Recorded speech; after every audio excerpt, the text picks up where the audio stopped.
చిన్నగున్నప్పటి నుంచి తెలుగు అంటే ఇష్టం, దాని పట్ల మక్కువ పెంచేలా చేసిన మా ఇద్దరు గురువులున్నారు. అందులో ఒక సార్ ఆల్రెడీ రిటైర్ అయిపోయారు. ఇంకో సార్ రిటైర్ అవ్వబోతున్నారు.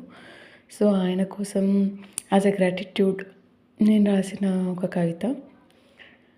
సరైన గురువుకి అర్థం మీరు, తెలుగుకి పర్యాయ పదం మీరు. గురువంటే స్నేహితుడు కూడా అనే నానార్థం సృష్టించింది మీరు. వ్యతిరేక పదంలో ప్రయాణిస్తున్న తెలుగు దశని మార్చిన దీర్ఘదర్శి మీరు. ఆబాల గోపాల నవోదయులకు ఆదర్శం మీరు. కాళిదాసు కవిత్వం కొంత, నా పైత్యం కొంత కలగలిపి మీ శేష జీవితం లుంబిని వనం వలె ప్రశాంతంగా ఉండాలని, చంద్రుని శిరస్సున ధరించిన శేఖరుని వలె మీ జీవితం శోభిల్లాలని చమత్కారాల చంద్రునికి అక్షర సహిత సత్కారం.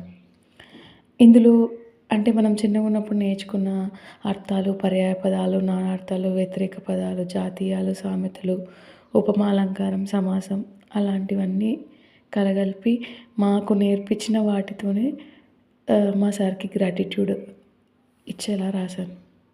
Thank you.